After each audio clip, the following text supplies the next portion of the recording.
So today we're going to be taking a look at a scenario where Austria Hungary is around for World War II. Now, Austria Hungary was a major power in World War I. It was a very large country, but after that war ended, it ceased to exist, being split up between a bunch of different countries. But here in this scenario, it is magically back. Now, we're not going to assume that somehow Austria-Hungary won World War I or that they were able to survive through it. Simply, this will just be a fictional scenario where Austria-Hungary somehow magically reappears, and the year is around 1936. But if you guys do enjoy today's video, make sure to leave a like on it and subscribe to the channel if you're new. As always, all the support is greatly appreciated. Make sure to check out the channel memberships and the Discord server, linked down in the description below. If you have a keen eye, you might notice that I have a new webcam. It's very nice, very high quality, frame rate is nice, it's no longer draggy or blurry or anything like that. Quality is great. It can go up to 4K. I have it on 60 FPS 1080p right now, but still working with the settings a little bit, so if anything looks weird, I'm going to work on it and hopefully fix it by the next video. I've had this thing since Christmas, and I'm just now setting it up. I don't know what my issue is. Anyway, let's go ahead and jump straight into this video. So, Austria-Hungary is magically just here. No questions asked, it has appeared,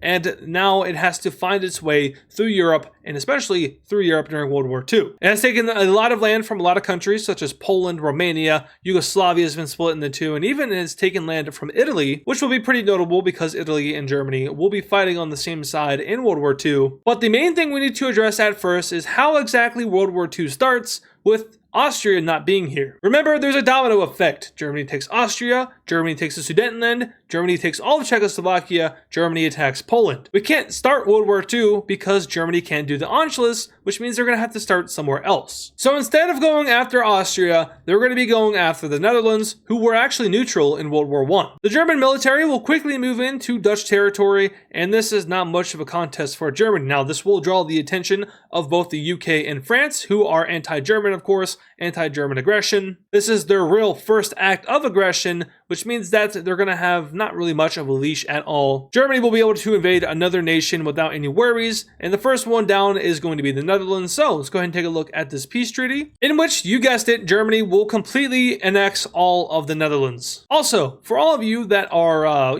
regular viewers, this is my last video in this room until probably summer vacation, so enjoy it while it lasts. I'm going back to the normal setup with the play button. I'm excited. Now, something we do need to talk about for the video, though, is that Germany was targeting German-speaking people, like the people in Sudetenland, the people in Austria. They all spoke German. The Netherlands, of course, speaks Dutch. Now, there are some German-speaking areas in the Far East, but other than that, they do speak Dutch. They're not really Germans. Dutch is very similar to German, but it's not the same, which means that Germany's motives here might actually have changed. Uniting all German people right now seems very hard to do. There are a lot of Germans in Austria-Hungary, and Germany may not be militarily powerful enough to just, full-on invade Austria-Hungary. Remember, it is around 1936, which means that Germany isn't at its peak military might just yet. But like I was saying earlier, this is the first stage of German aggression over here in the Netherlands, meaning that they can probably get away with this around 2 more times before the British and the French say something. So Germany will now be going after Luxembourg, and this will be over in literally an instant,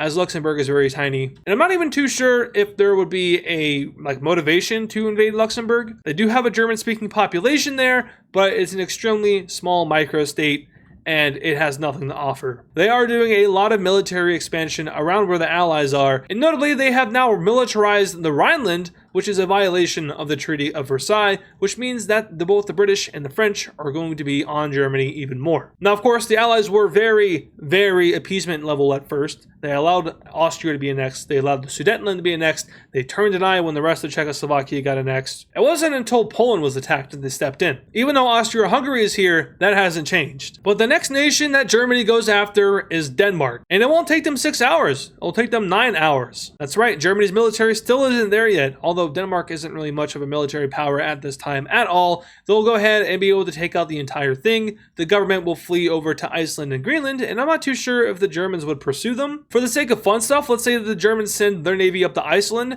to chase after the royal family and leader, and they take over all of Iceland. And then after that, the Germans make their way on over to Greenland, and after doing a little bit of a naval invasion, we just have the Danish government finally surrendering over to Germany, which means that this country is going to have a very big chance to take a lot of land in this treaty, in which they do. They take pretty much all of it. So Germany will fully annex all of Denmark, they will fully annex all of Iceland, and they will make Greenland into a kind of puppet state or overseas territory, kind of similar to what Denmark does to it in real life, but definitely less self-governing. Anyway, Germany's course of action has now finally alerted the Allies, so the UK and France are going to try to put their foot down and say that no more expansion. Now, obviously, they haven't taken on as much land. The Netherlands and Denmark are a lot smaller than Austria and Czechoslovakia, which means that Germany might be able to get away with even a little bit more. And when the Soviets begin to attack the Baltic states, the Germans will join for the sake of getting their piece of land from Lithuania over here. Of course, this used to be a part of the Weimar Republic. It was lost in World War I, and the Germans are using the Soviets' invasion to their advantage to move in and take it back for themselves. Now, these guys are not fighting on the same side, but they will take out the Baltics, and we can go ahead and take a look at yet another peace treaty early on. One of which that has the Germans taking over the land that they wanted, and also making the nation of Lithuania into a kind of puppet state, but also an independent nation, more so installing a fascist government within this country. Now, the Soviets, of course, will be annexing the rest of the Baltic states, including Estonia and Latvia. So here are our updated borders of Europe with the return of Austria Hungary. Now, notably, they haven't done much of anything yet, and that's because they're waiting. I don't know how Austria Hungary would react to the environment of World War II, because it was a monarchist country, and obviously times have changed in Europe. There's a dictator in Germany, there's a dictator in Italy, but there are democratically elected people in France and the UK, so they don't really have that imperial connection to Germany like they did in World War I, which means that they really could join either side of this conflict should it erupt. But around this time, we have Germany going ahead and signing the Axis Pact with Italy. They will officially become allies, which will in turn go ahead and formulate the creation of the allies between the UK, France, and Belgium. No, they're not at war, but these are our sides so far in Europe. And if we really wanted to, we could also throw in the Comintern, which at this point would be the Soviet Union and Mongolia. But this isn't really a major alliance just yet. Now though, we're coming down here to Romania, where we have a weakened Romania being attacked by the nation of the Soviet Union. Now in real life, the Soviet Union went after the Baltics, and then they fought a war with Finland. But here, they don't really need to go after Finland just yet, because Romania is a very weakened nation, and the Soviets can take advantage of that and start to move their troops in, which is exactly what they do. It is going to be a relatively quick war, however, we have another nation being involved, and that is actually Austria Hungary, who gets involved for the first time in this video. They will send in their forces to occupy as much of Romania as possible, hoping to stop Soviet expansion, but also to get some land for themselves. They'll reach all the way down to Bulgaria, and eventually they and the Soviet Union will fully occupy all of Romania, which will go ahead and lead to the first peace treaty that involves the nation of Austria-Hungary. And in this treaty, we see that Romania will be split up between the two nations completely, so it will technically cease to exist, as the Soviet Union will go ahead and annex all of the Moldovan and the easternmost areas of Romania. I've been doing really good about my east and west. If you've ever heard before, for some reason I just always get them mixed up. I think it's because the map just throws me off. I don't know, I might also just be stupid. Anyway though, Austria-Hungary is now expanding a little bit, and they're looking pretty good. Taking a quick look at the alliance map, we can see how Europe is planning out so far and how close we are to World War II. I'd say pretty close. But now we are finally going to get to an event that is going to begin to determine the side of Austria-Hungary, as we have Italy attacking the nation of Serbia, which is also Yugoslavia, but mostly Serbia. Now, Italy is attacking these guys, of course, because they're extremely weak. The Allies will not come to their aid, because why would they? And this is a very easy target for the Italians. What makes this kind of detrimental to the side of Austria-Hungary, though, is that they are too going to join the war against Serbia. Notably, this would make the Russians mad and lead to World War I. However, this is not 1914, this is 1939 maybe. And Yugoslavia isn't exactly super close to Russia like it was in World War I. So where does the issue arise? Right here. Whoops. A very brief exchange of fire happens between Austrian and Italian forces, which will make Italy not so happy. They will call Austria-Hungary out, and Austria-Hungary will simply just say, hey, that was an accident, please don't take it too seriously. But it's the Axis, so they will take it seriously, and they will begin to insult the leader of Austria-Hungary. With his feelings hurt, he will decide to go ahead and agree to a peace deal over here in Switzerland. And in this peace deal, Yugoslavia gets completely split up. Austria-Hungary will actually go ahead and annex most of these Serbian areas, so they get all of that into their empire, while the Italians will go after Montenegro as well as North Macedonia and Kosovo. But taking yet another quick look at the alliance map of Europe, we can see now that the Axis is spreading their way into the Balkan region. We also know now that Austria-Hungary isn't on the greatest of terms with the Axis, meaning that they have a more likely chance to join up with the Allies should a large conflict break out. It's also notable that Germany hasn't done much expansion outside of what they recently did in Lithuania, and even then they didn't take a bunch of land, they simply made it into a puppet state. So the Allies aren't really at the point where they're ready to put their foot down just yet, which is quite unfortunate because the Germans will now be going to war all of a sudden and attack the nation of Poland. Not only did they do it, but also their ally in Lithuania joins, and the Poles will receive no help, likely because they're a little bit weaker now that Austria-Hungary is back. They're not as strong, they don't have as much land, unless the Allies don't feel the obligation to protect it, and more so, the Allies might be looking at Austria-Hungary as their substitute for Poland. In real life, they looked out for Poland. Here, they might be looking out for Austria-Hungary. Nonetheless, though, the German invasion of Poland will be very quick. Like I said earlier, they're very weak now. And with the addition of Lithuania, it goes by even faster. Also, yes, of course, the Soviets are here, and they're also looking to take land from Poland. I'm not entirely sure if the Molotov-Ribbentrop Pact would have happened in this universe. I don't see why not, but then again, things could have changed. But the red team and the purple team will go ahead and split Poland into two. The Allies will still not get involved in Germany's shenanigans, and we can go ahead and take a look at this peace treaty. And in this treaty here, we see Germany do exactly what it wants to do. They're going to go ahead and annex the northern portions of Poland, allowing them to connect up with their exclave over here. So the Polish corridor is theirs, but not only that, they're going to make a puppet state out of the remainder of Poland. Lithuania will get a little bit of land from Poland as well, and the rest of it is going on over to the Soviet Union. Taking a look at the updated alliance map, we see the Axis now grows even more powerful, but also so does the Comintern, who has done a pretty good job expanding over into Europe, even with Germany taking over a lot of their land, and even with Austria-Hungary being in the way. Now, notably, Austria-Hungary is a very big country, probably the largest country in Europe outside of the Soviet Union, meaning that it could theoretically be a good jumping target between the USSR and the Germans, but I don't think they're that close. And also, that could start something bigger, and I don't think the Soviets want to necessarily get into a large-scale war just yet. But you know who does?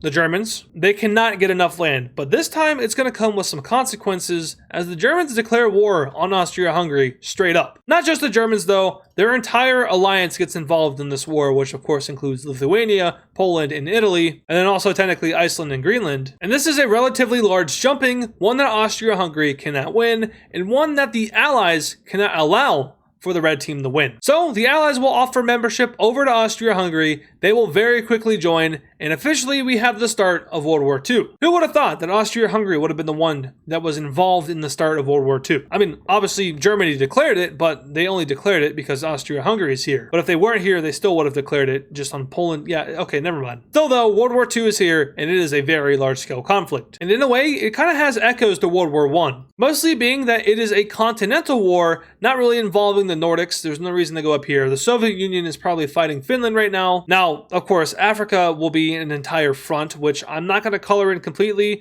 because, I mean, I'm just going to be honest with you. The way that it ends is that the Allies win in Africa, just like they do in real life. I hope you guys don't mind that I don't cover Africa. I don't think it's that huge of a deal, but I mean, yeah. Well, also, technically, yeah. But this is going to be especially easy for the Allies, considering that, like, there is no naval war up here. I mean, of course, there is going to be one, but like they don't have to worry about Norway because the Germans never attacked Norway. They don't need to attack Norway because they have Greenland. But yeah, let's get to the fighting. The Germans will immediately move their troops into Czechoslovakia. This is the region that they are targeting first. There are a lot of ethnic Germans here in the Sudetenland, but they're also going to start to send their troops into actual Austria, which is very dangerous for that country because their capital is right about here in Vienna. It is a prime target for the red team, and it's really already in their crosshairs. The Italians will go ahead and start to move into their own territory, and also will begin to expand out into Austria-Hungary from Albania. The Allies, on the other hand, will actually utilize Belgium to begin to invade into the Netherlands, bringing the offensive over to Germany. This is a little bit different than the real-life World War II because the Allies sat around and did nothing until Germany decided to invade them. They took their time allowing for Poland to die, and then Germany turned around and just dealt with them. But here they're taking the initiative, and they're going ahead and attacking Germany, similar to World War I. There is a lot of similarities between those two wars right now. But luckily, Russia isn't involved, and they're too busy trying to fight Finland. And also, I don't know if this would necessarily be called World War I. In this timeline, Japan never got involved with the Axis. Therefore, it'd be a very fragmented World War II. Like, there'd be a war in Europe, there'd be a war between Russia and Finland, a war between China and Japan, and then ultimately a war between Japan and the United States. If Japan even attacked the US in this case, I'm not sure they would. Anyway, though, back down in Austria-Hungary, it's not going so well for this country. They are at an extreme disadvantage against the Germans, and even though they're reincarnated here, they're still not that strong. Even the Italians are doing considerable damage to them. The Allies, though, they are marching, and they've went ahead and captured all of the Netherlands. This is pretty big. However, Germany has gone ahead and set up a defensive front, which will stall the Allied advance for now. Meanwhile, back down south, they've just captured Vienna. That's not good. They then go ahead and isolate the Alpine region and send even more military forces into Austria-Hungary. And after some very successful invasions, the most unfortunate thing happens. The Soviet Union will go ahead and third-party Austria-Hungary. Now, this brings up a very good question. Are they not attacking an allied nation? Yes, technically Austria-Hungary is a member of the Allies. A member of the Allies is being attacked by the Soviet Union. Will France and the UK respond? No, of course not. Similar to Poland, the Soviet Union attacked Poland despite them being allied with France and Britain, and they did nothing about it because, I mean, what are they going to do? There's not much they can do. So unfortunately for Austria-Hungary, their existence in this video and in World War II would mean that they would probably meet a similar demise as they did in World War I. This country, simply enough, isn't very strong. It's very ethnically divided and weak. Those problems would persist here, and it wouldn't be able to fight back against the Germans, and definitely not the World War II Germans, and also the Italians here, who would have the advantage against them. Sure, they might have done a little bit more, they may not have fallen right away, but either way, I think the outcome is the same, and that is full occupation by the Nazis, or full occupation by the communists. Anyway, as for the war between the Allies and the Axis now, the UK has their entire military force on the continent, which is something they did not do in World War II, so there was still a lot of differences between these two conflicts, being the real one and the fictional one depicted here. But we're going to see some similar tactics to World War I start to emerge, being that there is not a lot of movement on either side. Now in Africa, it's quite the opposite, as both Ethiopia and Libya have been taken by the Allied forces in the African colonies. But the more important front, of course, is over in Europe, and there just isn't a whole lot happening here. There's no way to do the speed bump of the Benelux because they're already fully involved in the war, meaning that Germany cannot get the blitzkrieg jump on the Allies. They cannot do a Dunkirk. They can't send all these forces back to Britain. It's simply impossible. The Allies already have a very good upper hand in the continent, which is going to lead to a very elongated and stalemated war between the two sides. One that may never actually see a proper end. Like, no, seriously, as time goes on, I don't see the Germans gaining an upper hand. I don't see the Allies gaining an upper hand. It would simply just be frozen at this, a repeat of World War I, probably trench warfare, and eventually they would get tired of it and they would sign some kind of deal. So let's take a look at the deal that they sign. And yes, the Soviet Union will also be getting land from Austria-Hungary here. And in this treaty, we see that Austria-Hungary is reduced in size greatly. They lose a ton of land to Germany, to Italy, and to the Soviet Union. Now, notably, they're still a large country. You know, one of the larger countries in Europe at this point, probably a little bit smaller than Germany now, but still might have a chance to be powerful now. Looking at the alliance map, we can see that there is not a lot of neutral nations left. At this point in time, Greece is joining up with the Allies. The Bulgarians are folding over to the Comintern. And, well, I never colored in the new borders for the Winter War up here, and I don't think I will. But Finland will also join the Axis. So things are looking pretty heated in Europe. It looks like there could be a three-way war between the Allies, the Germans, and the Soviet Union. But we're not worried about that, because World War II is over at this point, and I'm not even sure if it was World War II, but we're going to zoom in on Austria-Hungary, because guess what? This thing is collapsing. If you didn't see this coming, I don't know what to tell you. But yeah, enough is enough. Losing the war was pretty much the last straw for the different groups here. The Serbians will rise up against the Austrian government, as will the Croats and the Bosnians working together over here. The Romanians in the Transylvania area of Austria-Hungary will break away. And so too will the Hungarians, which kind of sucks because the whole thing is called Austria-Hungary after all. But basically, Hungary succeeds away from Austria. And this is a very big conflict for them to fight. Now, they're going to struggle immensely here. The Serbians will do a lot of damage down in the southernmost areas. The Romanians will go ahead and consolidate a lot of their former land for themselves. And to make things even worse, Germany is going to go ahead and start a quote-unquote special operation mission into Austria to save the German people from the genocidal government of Austria. That sounds exactly like something that Germany would say, and that's exactly what they do. They send their forces in. The Allies at this point are just like, screw it, Austria's going to fall anyway. And from here, they kind of just fall apart and collapse officially. The government ceases to function, and the different ethnic groups will go ahead and consolidate all of this land. And then we can take a look at a peace treaty between Germany and the different rebel groups in Austria. But in this treaty, we see that Austria-Hungary ceases to exist. Germany takes a lot of land. They take all of Austria over and a little bit of Czechoslovakia. Italy will go ahead and extend their claims down the coast of the Adriatic Sea over here. They now have one broad connection between the mainland Italy and Albania. So they get that Adriatic Empire they were feeding for in World War II. You see, the Hungary is released, and it's kind of like the Hungarian Empire that is released. Now, actual Hungary is like right around here, not like that, but you guys get the point. They get all of Slovakia and a little bit of land from Poland. Also, I forgot to split up the Balkans, my bad. The Serbs will get their country, and like whoever's here gets their country. This is like a mixture of the Bosnians, maybe a little bit of Croatians. But yeah, there's also Romania here, so they get their independence. But looking at like a political map of Europe, it's completely fried. Here's the split between the Axis and the Comintern. Of course, the democratic blue countries that are called the Allies, I don't know why I got that mixed up, are the ones all the way over in Western Europe plus Greece. So there's a lot of opportunity for these different alliances to expand down here. If I had to guess, most of them are probably going to be joining the Comintern because they don't like the Germans, who kind of broke up their empire. The Germans also helped them get their independence, so I could see a world where like maybe Bosnia joins up with the Germans. But overall, this will lead to an actual great war between the Axis and the Comintern, which I'm not going to cover in this video because I'm really tired. Yes, that is going to do it for today's video. So I hope you guys did enjoy. If you did, make sure to leave a like on this video and subscribe to the channel if you're new.